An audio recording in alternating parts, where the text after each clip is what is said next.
I think they're moving, maybe. I'm not entirely sure. Oh.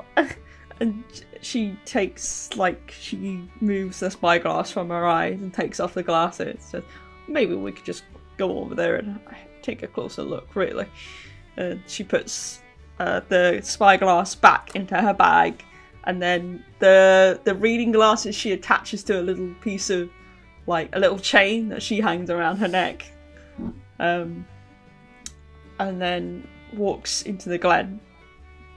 I think Archie's beetle has been left to sort of rest by some water, but they're just sort of like looking up with wonderment at the flying beetles, because Archie's beetle can't fly, so he's just sort of like, aww.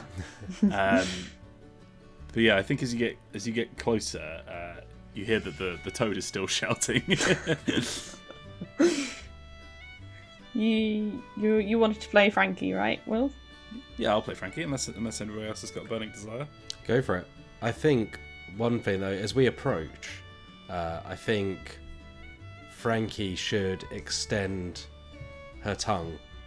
Are we carrying the fly pie out in the open, or have we stashed it in a bag somewhere? Okay. I think I'm carrying it out very carefully. So I think she's able to just take it straight away, because maybe that's actually her lunch, and she's been waiting on it this whole time.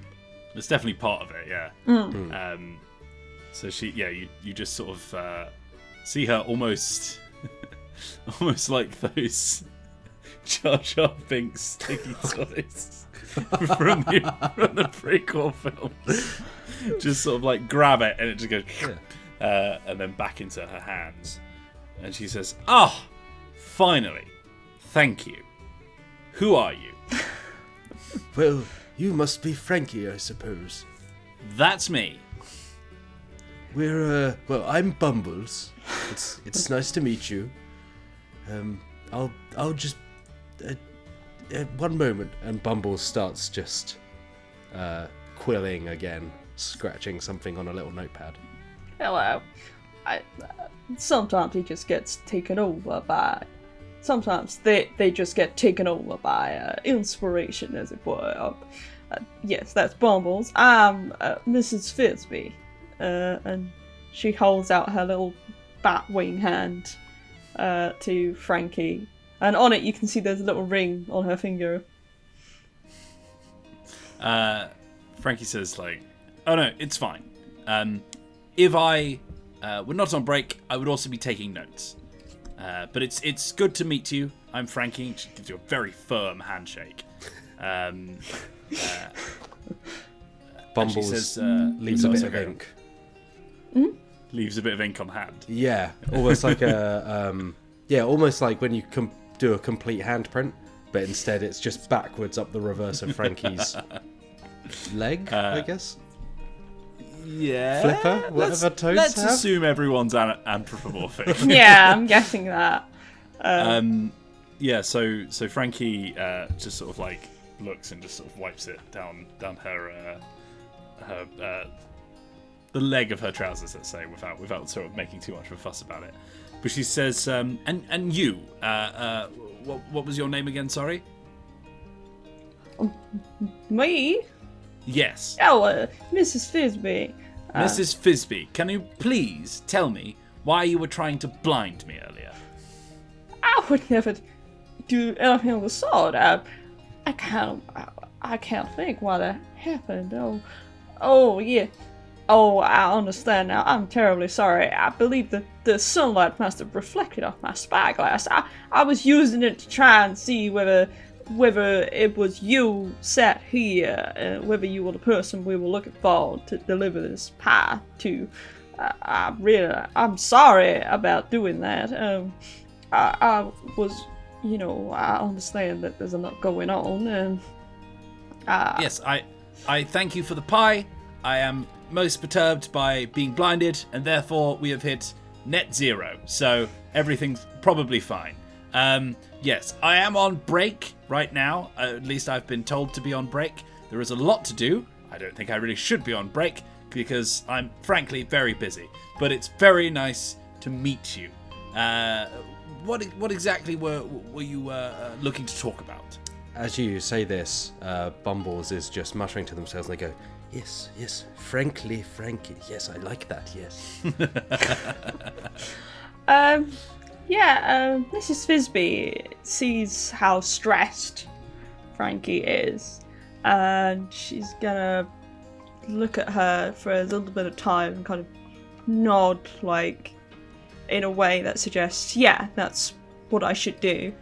And then she kind of, like, hops up onto the log next to Frankie, and kind of looks up at her and says, I understand how stressful it can sometimes be to kind of feel like the weight of things are on top of you, and so many people's expectations, and when things aren't going right, it's good for you to take a moment for yourself and kind of step away from it all. But, you know, we're new here. We don't expect anything of you.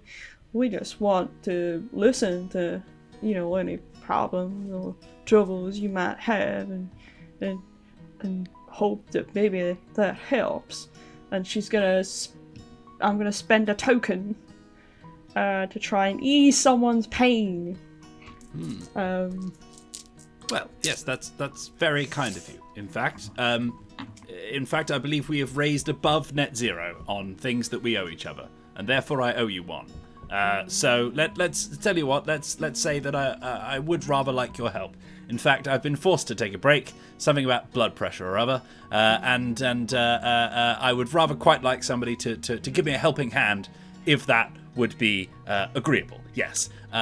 One thing I should point out is that whilst I do enjoy breaks, they are fine. It's just the last time I took a vacation from my work here, 3 buildings fell down. So I take my work very seriously, and if you are going to help, whilst I very much appreciate it, there will be some very strict guidelines.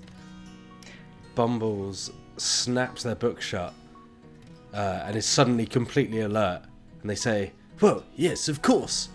We'd expect no different. Just tell us, say the word and it'll be done. Archie sort of nods along as well. It's very sort of bumbling. It's like, oh, yeah, of course. Guidelines, yes, fine, yeah. And she sort of like, her shoulders drop just like a sort of millimeter. And she's like, okay, that's good. Help is good. Now, I'm sure you can see the village fete is currently being prepared. And whilst it is a lovely time of year, it is also a very dangerous time of year. All sorts of accidents can happen. That means I have to make sure that the place is as safe as possible. And to do that, my gravest concern right now is that the tavern has been creaking a lot. And you know what happens to creaky buildings in very windy places, do you not? They make a lot of noise. Well, sometimes they fall over. I would put to you that perhaps you have not been in places quite as windy as this. And just as she's saying that, another gust of wind blows all behind you. Well, and her hat flies off, but she catches it with her tongue and puts it back on her head. Mrs. Fisby falls off the log backwards. Well! And I think Bumbles would quickly put their notepad down to stop Sheila blowing away. Having seen Sheila earlier. Yeah, Sheila's wings are just immediately block the wind, so they just get blown into it. Oh, please excuse me for that. This wind is awfully not very compatible. Dangerous, yes, very dangerous. Yes. Well, is there perhaps someone we could talk to about you know who is in charge around here of your constructions, as it were, the stability of your buildings? Maybe we could talk to them and see how we could help. Yes, well, there is of course Griselda. She is of course tending to the tavern as we speak. However, I would just point out that she is perhaps not quite as, how can I put it, nicely. I've been told to be nice. She is not quite as careful as I am with the preparations. So if you could just oversee what she's up to, that would be very good. And it would mean that we can all myself included, enjoy the fete without having to think about work. Which, as I remind you, I am definitely taking a break as we speak. Y'all doing a fine job of that now. Yes, well, you'll sit here and relax a bit, take your mind off it. And Mrs. Frisbee kind of like taps her hand on Frankie's arm, and we'll go and have a chat with Griselda, was it? Yes, Griselda. She is a very hearty shrew. You will probably find her, telling some people what to do. Just make sure that the things that she is telling people to do are, in fact, the correct things to tell people, and not ones that would get things done a lot quicker, but a lot less safely. Okay, we can try and do that. But before we go, Archie sort of pipes up. He's been rummaging through his backpack again, and he brings out these little spectacles. And I'm going to spend a token to provide a solution for an aspect of a material or immediate problem. And it's just like these little tinted spectacles, not quite sunglasses, but the closest thing you would have to this world in effect. And he says, if you are being blinded at any time, I would feel terrible if you were to be, as you said, unsafe. And Frankie says, yes, that is very, very, very nice of you, and I can see that you are a reasonable fellow, and I like your demeanor. She's got that all right now. That's all correct and understood. Very kind of you there, Archie. Frankie just returns to her pie. What's left of it. When she eats the pie, do the flies try and escape when she breaks through the crust? Every now and again, I think one flies out and just gets tongued. I was going to say, I think the flies must be kind of stuck in some kind of syrupy, like a jelly. Yeah. They're like go. If you think about it, it's quite cruel. But let's not dwell on it. That's the animal kingdom, Wills. Okay. Mrs. Frisbee is going to walk back towards the market, where they were before, to try and look for the tavern. And she's going to kind of look at Sheila the moth, and she's going to say, "Now, do you have any idea why this tavern is? Come on now, you got a good sense of direction. Come on, show us." And Sheila the moth is going to flitter the wings slightly, and then sort of start, she's not going to fly because she's a little bit worried that the wind's going to blow her off, but she's going to start walking through the market towards presumably where the tavern is. I think there's definitely a sort of meandering to Sheila's direction. Yeah. So we're just sort of as people who walk, we're kind of following this snaking pattern around. Yeah, at one point she finds something sweet on the floor, maybe some sugar or syrup or something, and starts a big long tongue. Yeah, starts getting into that, and Miss Pip is like, "Now come on, Sheila, I've got something nice in my pocket for you. You don't need to eat that off the ground." I think we're in luck as well because the tavern is the brightest building. There's light pouring out of its windows because it's obviously being dressed up for the fete. Yeah. And I think it's probably towards the middle of the town, right? Yeah. Because that's where they're holding a lot of it. So it's not too hard to find, but because the buildings are relatively uniform. I'm imagining the sweet stuff is actually mead that's outside of the... Sheila starts wavering even more. outside of the tavern. Mrs. Frisbee tis, her along. I think maybe every time a big gust of wind comes through the city, now that you're actually looking at it, you notice that the tavern sort of it's already slanted to the right, but then it will slant to the left, and then another gust comes through and it slants back to the right again. What's the? I was going to say, what's the tavern called? Well, do you want to be in charge of describing the tavern, Matt? Seeing as we've both done a location now. Sure. I think, in my mind, because it's slanting with the wind and because it's very natural, it almost looks like a saloon, like a Western saloon. Mm-hmm. So it's made out of kind of half-cut logs. So there's kind of like rounded edges to the outside of it, and it flows down. It doesn't quite have swinging doors, but the doors are butterfly wing shaped. So they almost come together to form a heart without the body of the butterfly in the middle. But they're kind of like these crescent doors that you walk through. And like you say, as the wind blows, it shifts, but you also hear there's kind of a piano tinkling inside. And you almost hear it shift up an octave and then down an octave as the wind blows. And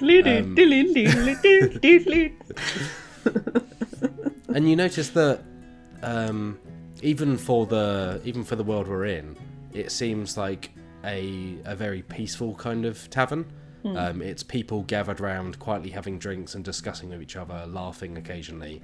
There's no kind of ruckus going on. Nobody's swinging from any chandeliers or being thrown out the doors. It just feels like one of those homely kind of local pubs that you can walk into, but without the immediate silence and stares as you walk into it. And its name is... Oh. You know what? Its name is The Butterfly's Wings. Oh, that's nice. Yeah, I think even more so to that point. Like, it's not the kind of pub where you walk in and everyone stares at you, but everyone just sort of like tips their hat at you. It's like, oh, hello, just pretending you all know each other. By the time we've sat down, we've already got 3 rounds purchased for us. A very welcoming place. Yeah, and even Sheila has like a tiny pot of nectar. You know, like they have bowls out for dogs in some pubs. It's like that. There are just those by the door to take. Yeah, she's got a little... they have antennae, don't they, moths? Like, they have little... Yeah, little antenna. Yeah, she's got those, like, in there, like that. And, yeah, so we're sat down at a table. Yeah, I think behind us there's like a friendly but sort of quite rambunctious debate going on. There's like a big sort of quite burly beaver, and he's banging his fist on the table. It's like, no, come on now, no, don't be giving me that nonsense. And I think they're debating, as a lot of people seem to do in this place, the existence of the butterfly. I think a lot of people think that this is like just a sort of a weather abnormality, whereas there's a more sort of poetically minded group of people who think that there is the last of the monarch butterflies is powering the wind in this place. Yeah, there's a ferret at the same table who goes, I've seen it, I have. I saw it when I was a child. I haven't seen it since, but you know what? As a child, he says. As a child. Yeah. We've all seen things as a child. When he had put 1 ring on me back, and now look, I'm in my 7th ring years. But I swear I seen it. I think at another table near us, there's a pigeon sat there, and they're like playing on an instrument, and the song seems to be about like an elderly wombat who successfully drank under the table, a sort of godlike being, and there's a few people like sort of standing around the pigeon as they kind of sing in a cooing manner, like a coo coo coo, and there's just some people politely watching, and I think a few like younger animals sort of running around between that. Playing tag. And I think as was it a beaver banging the table?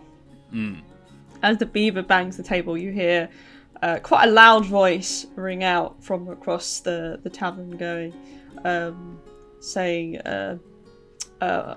Marcus, if you hit that table again, I swear this tavern is structurally unstable enough without you also banging the furniture. Is that because the beaver's banging with its teeth? So every time it bangs on the table, it's just taking kind of chunks out. It almost looks like a school desk because it's been clearly chipped away by different animals. And as you hear this voice ring out, I think Mrs. Sisby turned around, and walking like from sort of the bar area is like a shrew, and she's wearing quite a smart suit. You're surprised to see that kind of formal wear in like a town like this, and she's got like a clipboard, and she's walking out in quite like a determined manner. There's a sense of like she knows what she's doing, and I think you're surprised that such a loud voice came from such a small animal. I think there's a few creatures around her, sort of carrying bits of plywood and stuff, and you notice that they're wearing like these vests made of like these really bright yellow petals. So it's almost like a floral high vis. But yeah, there's a lot of bustle going on. Yeah, and at least one of them is boarding up the windows of the tavern, and it's an anteater, and they are grabbing their kind of trunk and almost like a nail gun going along, and you notice that it's like the heads of ants, like burrowing ants that are stapling the boards to the window frame. Oh, whoa! That's ingenuity. You see the shrew. She walks up to the table where the beaver was, and she gives out a sigh and looks up at the beaver called Marcus and says, "Look, I appreciate your enthusiasm. Enjoy your break, but just try and not destroy the table, please." I think we've just realised that the table that the beaver is sat at is the only one that has these chew marks, which kind of implies that when somebody walks into the bar with big teeth, they're kind of politely asked to use the same table.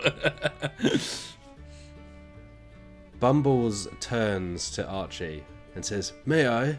And gestures to your bag. Yeah, of course. Thank you. Whatever you want, my friend. And Bumbles produces... So Bumbles and Archie have worked together for a few years, with Bumbles producing small kind of booklets for Archie to peddle. But Bumbles produces like an 800-page tome of poetry written many years ago. And none of the copies sold, but one was kept as kind of a memento. And Bumbles walks over to where Marcus is and says, if you'd like to continue, try having a bang on this instead.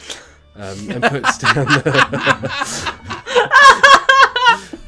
the tome. And it's got a kind of not leather, because that's not what they would use in this world, but it's got kind of like a hard, chitin, like durable textile cover.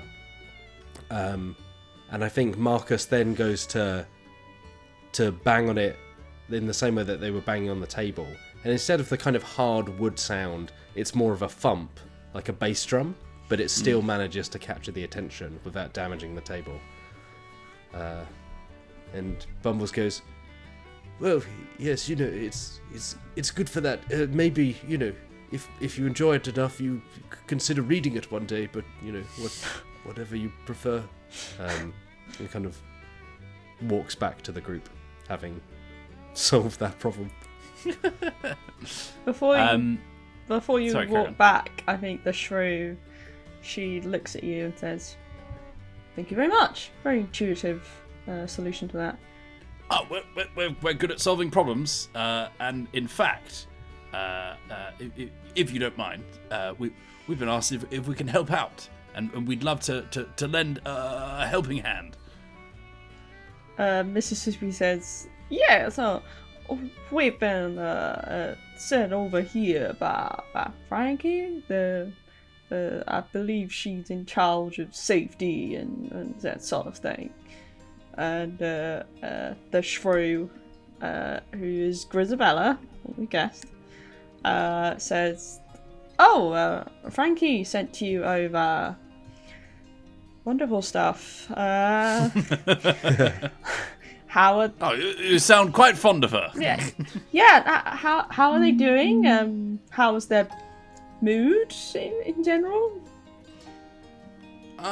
Well, I don't know if I would use the term relaxed, but it seemed like they were more relaxed than they were capable of not being, if that makes sense. They were on a break, as they made sure to tell us multiple times.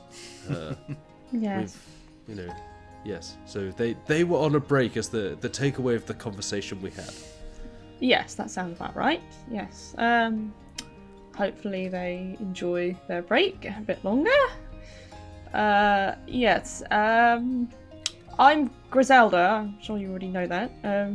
I'm sort of leading the sort of efforts to improve some of the constructions and structures around this town. I'm sure you've noticed the wind. It's quite hard to miss, yes.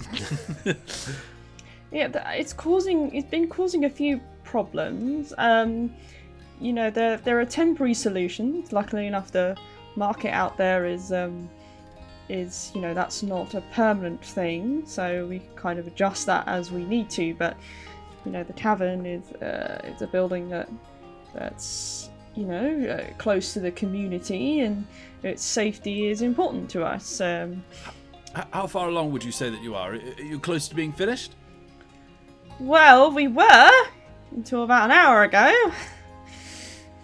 and then, one of the walls started getting a bit shaky, and we've had to re-stabilize that again. And as you can see, I've had a few people working on it. She gestures over to the anteater previously described, but I'll happily accept any help that you could provide. I don't know how well versed you are in making things. Well, I wouldn't call myself a craftsman, but I'm sure I could, at the very least, provide some kind of mechanical help. Just give me a second. And he starts rummaging through his bag, to the point where he's going really deep into the bag now. He's almost sort of like submerged himself halfway into it. His legs just sort of like sticking out. Mrs. Frisbee says, well, I could certainly help carry some things up to those people working up on rafters up there. If they needed that. Again, like Archie, I'm not much of a crafts person, but I could certainly deliver things. I'm very good at that, and so is Sheila here. Well, that might help, certainly. It's a little bit difficult getting things up there on the roof. And, well, I've other than art, of course, I've never crafted anything, but I've read several books on the craftsmanship and such topics. So I'm sure I can be of some application. As you're sort of like talking about this in the background, Archie has found kind of a similar material to what bound the book, but there's a sort of almost like a thick, wide and flat cable that he's just sort of yanking out, almost like a magician pulls handkerchiefs out of his sleeves. He's just like, it never seems to end. It's like this longest cable you've ever seen. I'm going to spend a token to provide a solution. Mm-hmm.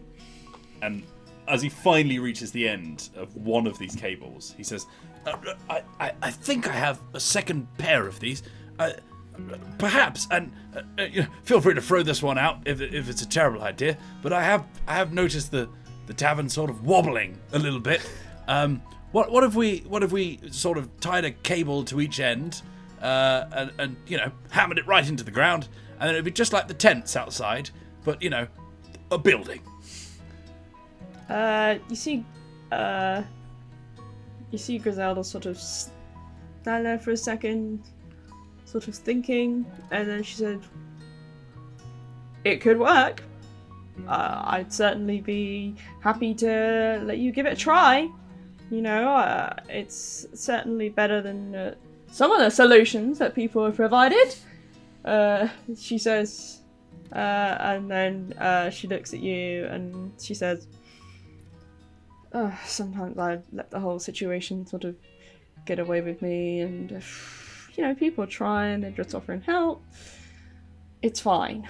It's fine. Yes, please.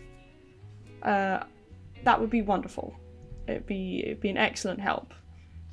Yeah, well, Frankie was quite concerned about the inn falling over. I believe she put it. But if we just combine our skills and work really hard, then I'm sure we can figure it out.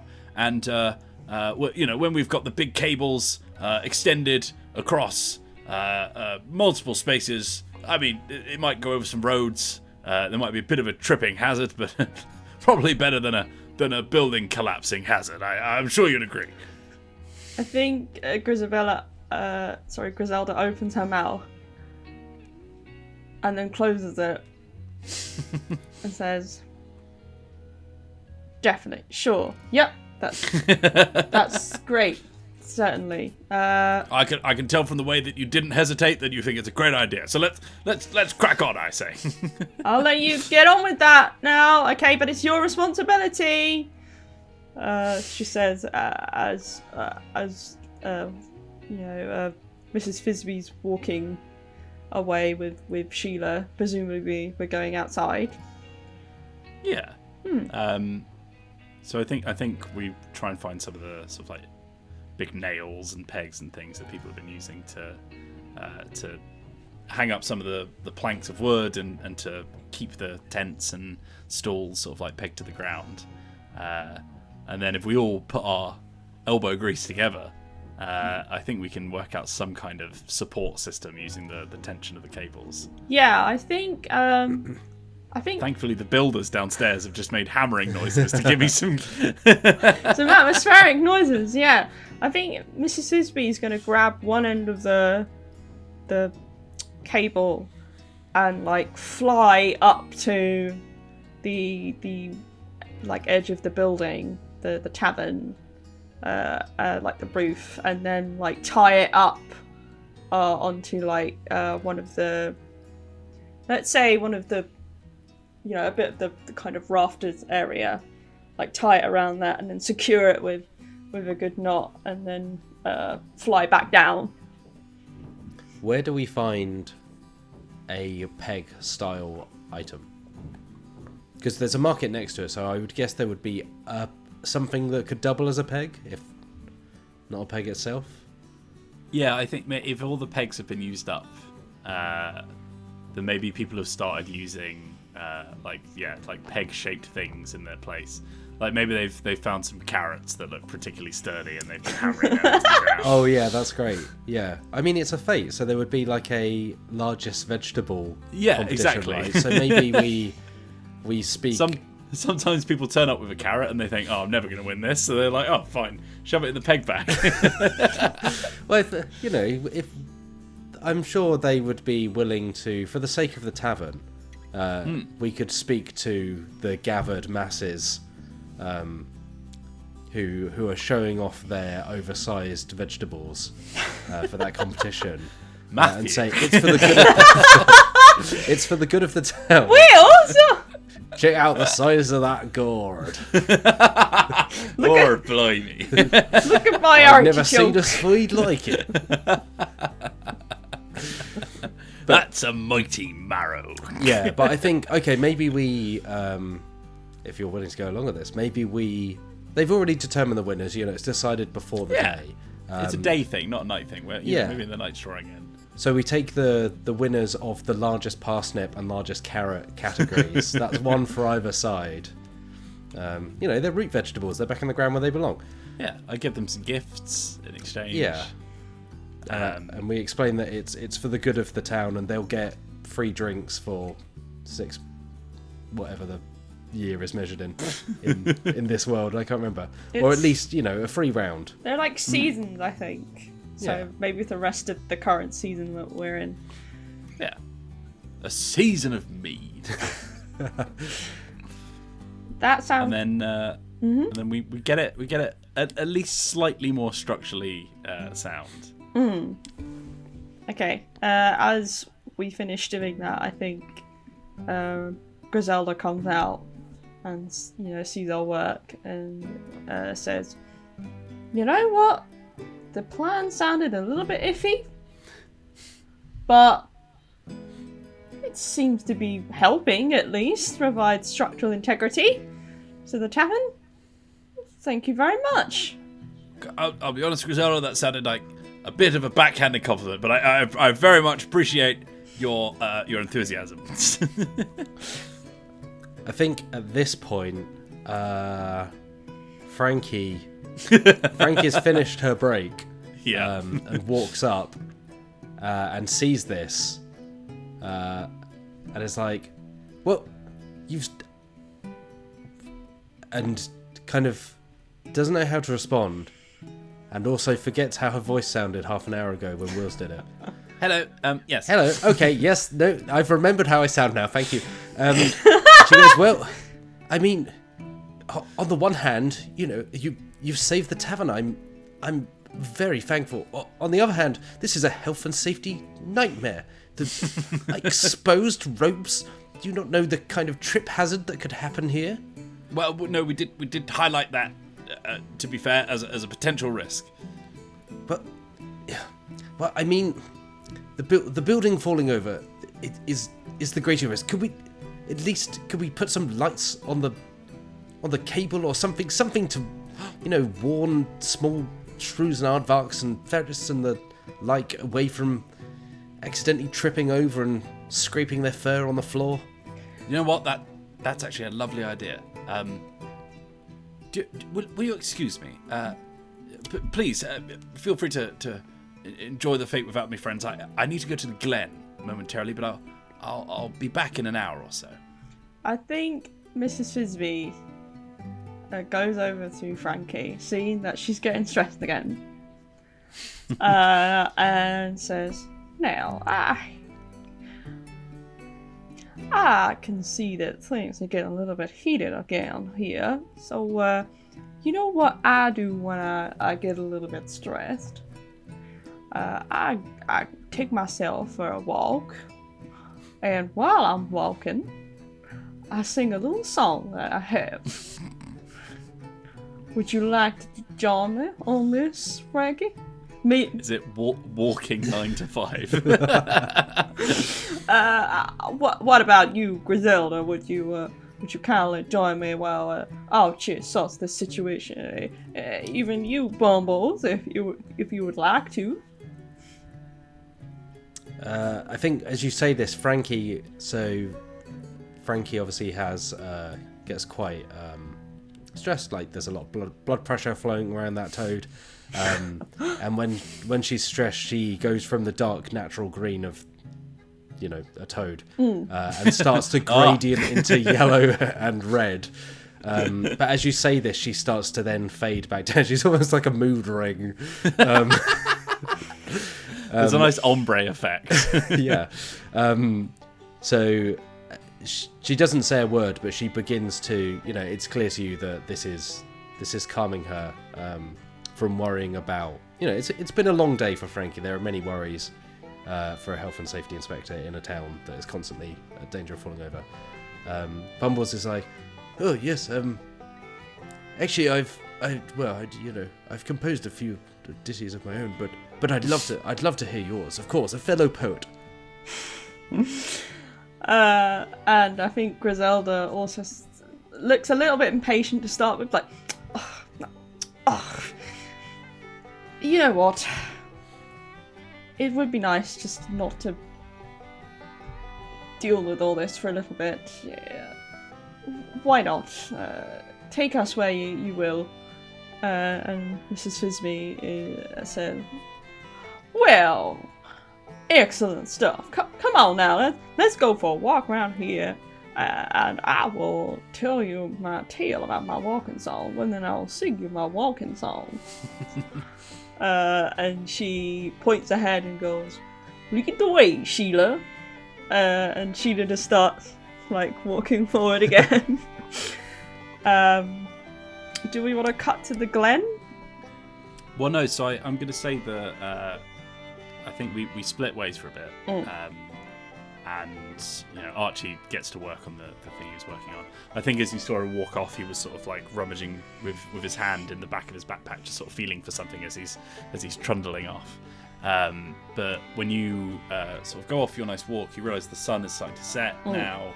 The night is drawing in. You come back to the fete as you hear the sounds of revelry and celebration. And luckily, you see that the tavern has not actually fallen over just yet, despite the wind picking up. Yeah, Mrs. Fisby, during the walk, told you about a friend that she had, who was very kind and very giving, and had an illustrious career as a sort of bard, and also liked to do some variety shows sometimes, and was very good at playing the guitar. And then as you're walking back to the fete, to the tavern, she's just singing. Walking 9 till 5, what a way to make a living. She's just been singing that song to you. Yeah, I think Archie can hear it on the wind, and he's like, "Oh, yeah, I've heard that song quite a few hundred times." And you see him sort of wave you down to flag you over, and you realise that the big tripping hazard ropes that have been pegged into the floors and the walls of the tavern are remaining taut and remaining safe, but also you see that he's wrapped them with these. It's almost like sort of wire, almost like chicken wire that's been wrapped around the ropes themselves, but attached sort of an inch or so apart, all the way down the wire, are these little sort of bells of glass. With little fireflies inside, and they've made a sort of fairy light twirling around the cables, so it's safe and fun. And I think every few hours, because it's only fair, they swap the fireflies out and just give them a little bit of nectar. They take shift duty as lights. I think Sheila sees this. And then, just flies up there and starts flying around the lights. And Mrs. Fisby is like, "Oh, Sheila, come on now. No, look, she does get distracted by lights and all sort of things. She does love it." And she's beckoning Sheila down. And looks at Archie and says, "You've done a fine job here, I must say."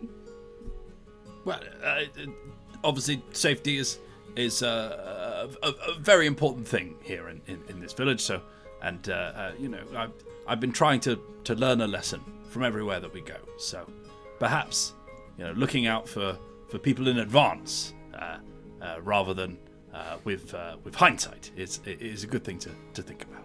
Yes. But also, and she looks over at Frankie and says, "Not letting things get too much to us, and keeping calm about things, and taking time when we need to." Learning how to have a break is definitely important. I agree. What's the main attraction of the fete in the evening now? Now that it's in full swing, what are the kind of stands around? Because presumably the market was kind of like a daytime thing. People have bought their wares. So what are the activities happening in the fete? I think there's definitely games. Yeah. Sort of bobbing for apples style kind of like carnival old-timey games. And there's a barn dance. There's a bell hammer.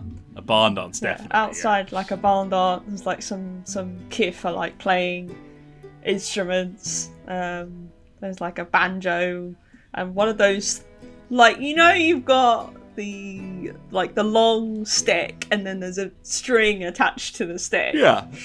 And they're just like strumming it like boom, boom, boom. Yeah, like a bassy sound.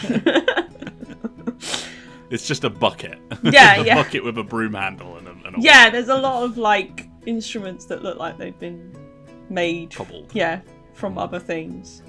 But there's loads of kiff like dancing around and talking on the outside of the kind of dance area.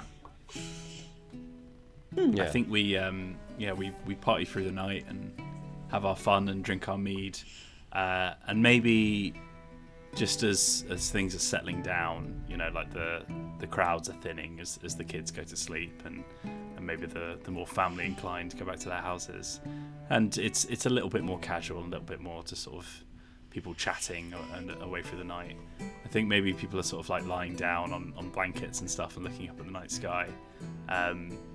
And just for a second, you swear you can see the shadow of great big wings just sort of hovering over, piercing through the starlight. Mrs. Fisby looks at the other and says, Did you see? She's like looking meaningfully with her eyes. Archie just sort of like cleans his glasses on his shirt again, puts them back on. He's like, "Oh, sorry. I'll be honest. I think I might have fallen asleep. What exactly did you see, Mrs. Fisby?" Well, you know I can't always trust my vision. It's not exactly excellent. Maybe we should just check with Bumbles. But I swear I saw giant pair of wings up there just for a second. Bumbles pulls their nose out of the notepad that they had it buried in and has just been oblivious completely again to whatever was going on. It's just like, oh, whoa, no, Did neither of y'all see it? Well, I've drunk quite a lot of mead tonight. My attentions have dropped slightly. I'm sorry, Mrs. Fisby. Are you sure it wasn't just a trick of the light? Well, maybe it was. Maybe I'm just getting caught up in fanciful tales of, you know, earlier when we heard that Kif talking about giant butterfly. Wondered whether it might be true, you know. Stranger things have happened. Well, I have to say, if there's one thing that we've learned on this journey, there's beauty all over the world, isn't there? It's good to just appreciate it every now and again. And you know what I would really appreciate right now? A cigar that I was supposed to be given by somebody. And she's looking like ruefully down at Archie as he's snoring away. Yeah, Archie's like dropping. You know when you drop in and out of sleep when you're just sort of like half mumble. Yeah. And he just sort of like fumbles around in his sort of breast pocket of his shirt and finds a little cigar to pass off. And then he's gone. He's got his head rested against the backpack. Mrs. Fisby takes the cigar and looks over at Bumble and says, "Y'all wouldn't happen to have a match or flint or something like that?" Bumbles takes. I think there's probably like there was a fire nearby as part of the revelry, and just takes like an ember and hands it to you. Okay, yeah, Mrs. Fisby used that to like light her cigar. She just puffs on it. Yes, what was Archie saying? There's beauty all over the world. Well, I mean, it's a shame we never finished that fort, but you know, maybe one day he will. I have a feeling, Bumbles, he's never gonna finish that fort. She takes a drag out a cigar and just blows out the smoke. And then the camera pans up into the starlit sky, just sort of fades to black as we say goodbye to our lovely little woodland creatures. Thanks very much, everybody, for playing Wanderhome. I feel that was the most wholesome thing we've ever done on this channel. Yeah, that's very pleasant. I feel a sense of wanderlust right now. I want to be there. I want to, be at a market and go to a barn dance and sit under the stars. I just love to speak to people in person at any point at the moment, but that's just the kind of position we found ourselves in the year of our Lord 2021. Thank you very much, everybody, for joining us as we took a chance to wander around in a way that we can't really do right now. So it's quite a pleasant experience to go back to that feeling, even if it was just in our heads. But that was Wanderhome, a pastoral fantasy tabletop RPG about travelling animal folk and the way they change with the seasons. Created by Jay Dragon and Possum Creek Games. Thank you very much for playing with me, Alex Meehan and Matt Jarvis. Thank you, Wills. Been delightful. And if you want to see more of these two, then of course you can head on over to Dicebreaker.com, where they'll be writing all kinds of news, reviews, previews, anything with the word view at the end, and all sorts of other things on top of that as well. If you want to see more of me, or even more of these two as well, then you can join us right here on the YouTube channel that you're already watching, youtube.com/Dicebreaker. Make sure that you hit subscribe and click the bell icon to get notified whenever we put a new video live. And you can also, if you feel like it, maybe just click on that like button. It's not something that we say every now and again, but give the video a cheeky little like. This has been a nice one. We are back now for the year, so we're going to have plenty more videos coming your way over the next few weeks and months.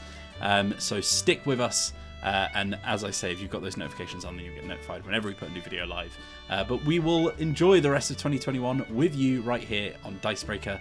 Thank you very much for watching, and have a lovely day. Bye. Bye.